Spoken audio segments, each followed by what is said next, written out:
दोस्तों, जुलाई और अगस्त ये 2 महीने ऐसे हैं जिनमें सबसे ज्यादा प्रकार की सब्जियां लगाई जाती हैं।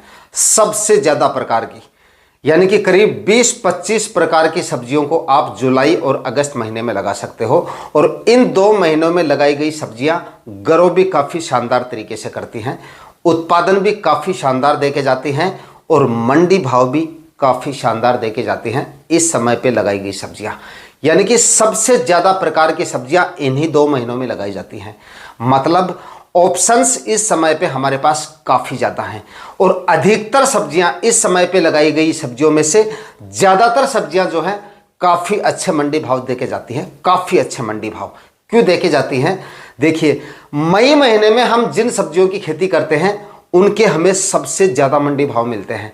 किसान भाइयों को मैंने बताया था, मई महीने में काफ़ी सारी सब्जियों के बारे में मैंने बताया था और जिन सब्जियों की खेती के बारे में मई महीने में मैंने आप लोगों को जानकारी दी थी, काफ़ी किसान भाइयों के मेरे पास कमेंट्स आते हैं, काफ़ी किसान भाइयों के कॉल वगैरह आते रहते हैं मेरे पास। तो उस समय पे जिन किसान भाइयों ने सब्जियों की खेती की थी, इस समय पे काफ़ी जोरदार मंडी भाव उन सभी को मिल रहे हैं। और उसके बाद में जून महीने में जो किसान भाई सब्जी लगाते हैं उनको भी सबसे अच्छे मंडी भाव मिलते हैं। और देखिए मजे की बात कि जुलाई महीने में जो सब्जियां लगाते हैं ना, उनके भी काफी अच्छे मंडी भाव मिलते हैं और अगस्त माह में जो सब्जियां लगेंगी उनके भी काफी जोरदार मंडी भाव आपको मिलेंगे। क्यों मिलेंगे? इसलिए मिलेंगे कि जिस समय पे आपकी जुलाई और अगस्त वाली सब्जियां मार्केट में आएंगी, उस समय पे मई और जून वाली सब्जियों का उत्पादन कम हो जाएगा और कुछ सब्जियां उत्पादन देना उस समय तक बंद कर देंगी। यानी कि आज से 2 महीने बाद वो सब्जियां मार्केट में आना बंद हो जाएंगी और जो सब्जियां आएंगी उनका उत्पादन काफ़ी ज़्यादा डाउन हो चुका होगा। और दूसरी, उस समय पे सब्जियों की खेती काफ़ी कम किसान भाई करते हैं क्योंकि उस समय पे लू वगैरह चलती हैं, टेम्परेचर काफ़ी ज़्यादा होते हैं। इसलिए मई और जून महीने में सब्जियों की खेती तो होती है लेकिन बिल्कुल ना के बराबर होती है।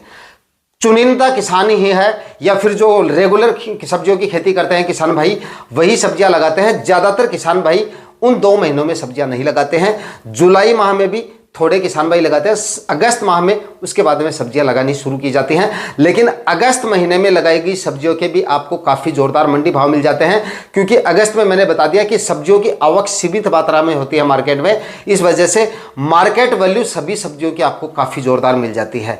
चुनिंदा सब्जियां करीब 20-25 प्रकार की मैंने आपको सब्जियां बताई हैं, जिनमें से करीब 8 से 10 प्रकार की सब्जियां ऐसी हैं जिनके आपको काफ़ी ज़बरदस्त मंडी भाव मिल सकते हैं, काफ़ी ज़बरदस्त उत्पादन मिल सकता है। उत्पादन के लिहाज से ये सीज़न काफ़ी सही माना जाता है सब्जियों की खेती के लिए। तो दोस्तों, वैसे तो इस सीज़न में लगाई जाने वाली सब्जियों की लिस्ट काफ़ी लंबी चौड़ी है, लेकिन आज के इस वीडियो में मैं आपको एक सब्जी फसल के बारे में जानकारी दूंगा जिस फसल को इस समय पे आप यानी कि जुलाई और अगस्त महीने में लगाकर काफ़ी जोरदार प्रॉफिट ले सकते हैं। इस सीजन में अगर आप इस फसल को लगा देते हैं तो मंडी भाव भी आपको काफ़ी अच्छे मिल जाएंगे और उत्पादन भी ये फसल आपको काफ़ी जोरदार मिल जाएगी। इस फसल के बारे में पूरी जानकारी आज के इस वीडियो में आपको मिलेगी।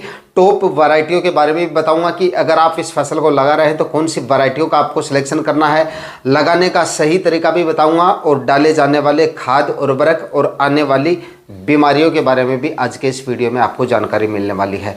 तो वीडियो पे अंत तक आपको बने रहना है और वीडियो अगर आपके लिए इंफॉर्मेटिव रहे तो वीडियो को लाइक शेयर करके और चैनल को सब्सक्राइब जरूर कर दीजिएगा ताकि खेतीबाड़ी से रिलेटेड वीडियो सही समय पर सही जानकारियों के साथ आपको मिलते रहें।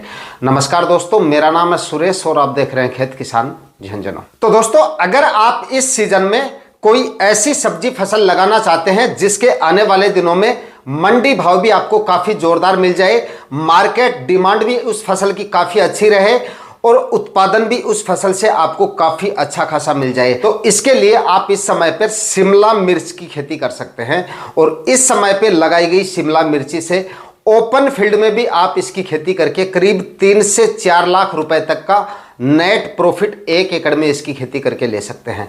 इसका उत्पादन भी काफ़ी ज़ोरदार निकलता है और मंडी भाव यानी कि मार्केट वैल्यू भी इसकी आपको काफ़ी ज़ोरदार मिल जाती है। और इस सीज़न में इसकी खेती करना काफ़ी ज़्यादा आसान है, कोई ज़्यादा मुश्किल नहीं है, आसानी से आप इसकी खेती कर सकते हो। और जो खाद उर्वरक मैं आपको बताऊंगा वो खाद उर्वरक डाल के काफ़ी जोरदार उत्पादन इस फसल से आप ले सकते हो। लगभग 40 रुपए से लेकर 60-70 रुपए तक के आपको इस सीजन में लगाने पर इसके मंडी भाव मिल जाते हैं और उत्पादन भी इसका काफ़ी जोरदार मिलता है और लंबे समय तक ये आपको अच्छा उत्पादन देती रहती है। अगर आप बुआई से पहले सही मात्रा में, अच्छी मात्रा में खाद उर्वरक डालते हैं, सही वैरायटियों का सिलेक्शन करते हैं और आने वाली रोग बीमारियों पे अगर आप ठीक तरह से काम करेंगे तो जोरदार उत्पादन शिमला मिर्च की फसल आपको देके जा सकती है। और दोस्तों, इस समय पे लगाई गई आपकी जो शिमला मिर्च की फसल है वो काफ़ी अगेती होगी और अगेती फसल होने की वजह से मंडी भाव इसके आपको काफ़ी जोरदार मिल जाएंगे, क्योंकि इसको लगाने का जो सही समय है ना, वो इसकी वैसे तो बुआई इसकी साल भर की जाती है, लेकिन फिलहाल इसके सही समय की बात करें तो जून से लेकर और जुलाई माह में इसकी पहली बुआई की जाती है और उसके बाद में सितंबर माह तक इसको लगाया जाता है। कभी भी आप इसकी बुआई कर सकते हैं और उसके बाद में अक्टूबर, नवंबर और दिसंबर, जनवरी में भी इसकी खेती की जाती है, लेकिन उस समय पे लो टनल का इस्तेमाल किया जाता है। क्रॉप कवर के अंदर इसको लगाया जाता है। ओपन फील्ड में अगर आप इसको लगाना चाहते हैं तो अब यानी कि जुलाई और अगस्त माह में इसकी खेती कर सकते हैं। अगर आप इसकी खेती करना चाहते हैं तो अब इसके लिए एकदम सही समय है। आप अभी इसकी नर्सरी डाल सकते हैं। जो किसान भाई इसकी खेती करते हैं उन्होंने इसकी नर्सरी डाल दी होगी या डालने की तैयारियां कर रहे हैं। तो अगर आप भी इसकी खेती करना चाहते हैं तो फिलहाल अच्छी वैरायटियों का सिलेक्शन करें। वैरायटी भी मैं आपको बता देता हूं, उन वैरायटियों का सिलेक्शन करके और फिलहाल आप इसकी नर्सरी डाल दीजिएगा। 35 से 40 दिन में आपकी जो नर्सरी है वो प्लांटेशन के लायक हो जाएगी और उसके बाद में 60-65 दिन में ये आपको उत्पादन देना शुरू कर देगी और उस समय पे काफी जोरदार मंडी भाव आपको मिल जाएंगे। दोस्तों, शिमला मिर्ची की अच्छी और इस समय पे लगाई जाने वाली वैरायटियों की बात की जाए तो नंबर 1 पर सिजेंटा कंपनी की इंदिरा वैरायटी का इस समय पे आप सिलेक्शन कर सकते हैं। इसका उत्पादन भी आपको काफ़ी जोरदार मिल जाएगा और फल की क्वालिटी भी काफ़ी अच्छी मिलेगी। और नंबर 2 पे जो वैरायटी है वो है सेमिनस कंपनी की हंटिंगटन वैरायटी। आप इसका भी सिलेक्शन कर सकते हैं। ये भी काफ़ी अच्छी और काफ़ी शानदार वैरायटी है।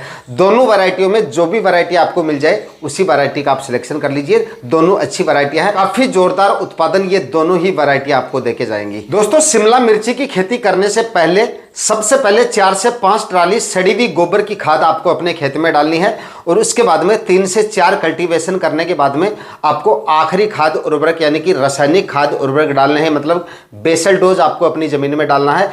बेसल डोज आप नोट कर लीजिए। ये बेसल डोज अगर आप डालेंगे तो जोरदार उत्पादन आपको शिमला मिर्ची की खेती देके जाएगी। इसके लिए आपको 50 केजी डीएपी खाद आपको लेनी है। करीब 80 से 100 केजी एसएसपी खाद आपको लेनी है। 1 एकड़ के हिसाब से बता रहा हूँ। 30 केजी म्यूरेट ऑफ पोटाश लेना है। 25 केजी यूरिया खाद आपको काम में लेनी है और 10 केजी जिंक सल्फेट भी आपको साथ में ऐड करना है। ये खाद उर्वरक आखिरी कल्टीवेशन से पहले डाल के और उसके बाद में 4-4 फीट की दूरी पे बेड बना के 1.5 फीट की दूरी पर आपको प्लांटेशन करना है अपनी नर्सरी का। यानी कि प्लांट से प्लांट का जो डिस्टेंस है वो आपको 1.5 फीट रखना है और लाइन से लाइन का जो डिस्टेंस है वो आपको 4 फीट रखना है। प्लांटेशन से पहले 25 से 30 माइक्रोन की प्लास्टिक मल्च लगा के उसके बाद में आप इसकी खेती करें और उसके बाद में समय समय पे आप एनपीके खाद और माइक्रो न्यूट्रिएंट्स के जो फर्टिगेशन है वो भी करते रहें और स्प्रे का ध्यान रखें। मतलब रोग बीमारियों पे आपको सबसे ज़्यादा काम करना है। इस पे मतलब रस चूसने वाले जो कीट हैं उनका प्रकोप इसमें सबसे ज़्यादा देखा जाता है मिर्ची में। तो शुरुआत से ही आपको स्टेप लेके चलने हैं। शुरुआत से ही बदल बदल कर इंसेक्टिसाइड का आप जो है इस्तेमाल करते रहें और अपनी फसल की हमेशा मॉनिटरिंग करते रहें। अगर एक बार आपकी फसल में रस चूसने वाले कीटों का प्रकोप हो जाता है और अगर आप समय रहते उसको कंट्रोल नहीं करते, उसके बाद में कीटों का प्रकोप बढ़ता चला जाता है और धीरे धीरे आपकी मिर्ची की जो फसल है वो वायरस में कन्वर्ट हो जाती है। मतलब उसमें वायरस का अटैक हो जाता है और एक बार जिस प्लांट को वायरस ने जकड़ लिया उसके बाद में आपको उस प्लांट को उखाड़ कर फेंकने के अलावा कोई दूसरा चारा नहीं बचेगा। मतलब वायरस को आप पूरी तरह से कंट्रोल नहीं कर पाओगे। इसलिए बदल बदल कर और शुरुआत से ही आपको जब आपकी फसल 15 से 20 दिन की हो जाए तभी से बदल बदल के आप जो है इंसेक्टिसाइड का इस्तेमाल करते रहें। उदाहरण के लिए शुरुआत से आप जो है एमिडाक्लोप्रिड 17.8% का इस्तेमाल करें। उसके बाद में थाइमाथोक्सम 25% जो आती है उसका आप इस्तेमाल कर सकते हैं। इस तरीके से उसके बाद में एमिडाक्लोप्रिड 70% में आती है उसका आप इस्तेमाल कर सकते हैं। उसके बाद में लैम्डा साइक्लोथ्रिन और थाइमाथोक्सम जो कॉम्बिनेशन में आती है उसका आप इस्तेमाल करें। कहने का मतलब है शुरुआत में आपको हैवी इंसेक्टिसाइड का इस्तेमाल नहीं करना है। हल्के इंसेक्टिसाइड से आपको शुरुआत करनी है और धीरे धीरे आपको जो है हर 7-8 दिन से इंसेक्टिसाइड को जो है बदल कर, और जैसे जैसे आपकी फसल बढ़ती है वैसे वैसे इंसेक्टिसाइड की मात्रा आपको बढ़ाती रहने हैं। इस तरीके से आप जो है शुरुआत से स्टेप लेके चलेंगे तो आपकी शिमला मिर्ची की फसल से वायरस जो है वो कोसों दूर रहेगा, वायरस का अटैक आपकी फसल में नहीं होगा। और अगर इस तरह के सिम्टम आपको दिखने शुरू हो जाते हैं, मान लीजिए आपने 1-2 स्प्रे मिस कर दिए या किसी कारणवश आपको वायरस का अटैक कुछ प्लांट में दिखाई दे रहा है, तो सिजेंटा कंपनी की पेगासस नाम से एक इंसेक्टिसाइड आती है, उसका आप इस्तेमाल कर लेना। मिर्ची की फसल में वायरस की रोकथाम के लिए रामबाण इलाज है। शुरुआती स्टेज में अगर आप इसका इस्तेमाल कर लेंगे, या अगर आपकी फसल में वायरस की शुरुआत हो चुकी है उस स्टेज में भी अगर आपने सिजेंटा की पेगासस का इस्तेमाल कर लिया, ये इंसेक्टिसाइड वायरस को आसानी से कंट्रोल कर लेगी और आपकी फसल फिर से हेल्दी और स्वस्थ हो जाएगी। तो इस तरीके से आप इस समय पे शिमला मिर्ची की खेती करके काफी जोरदार प्रॉफिट ले सकते हैं। तो दोस्तों, इस वीडियो में जिस फसल के बारे में मैंने आप लोगों को जानकारी दी है, बताए गए तरीके से और बताई गई वैरायटियों का सिलेक्शन करके, इस सीजन में अगर आपने इस फसल का चुनाव कर लिया तो यकीन मानिए आने वाले सीजन में यह फसल आपकी कमाई का जरिया बन सकती है और अच्छा प्रॉफिट आपको देके जा सकती है। आज के वीडियो में इतना ही, मिलते हैं किसी और वीडियो में नए टॉपिक के साथ। तब तक के लिए जय हिंद, वंदे मातरम।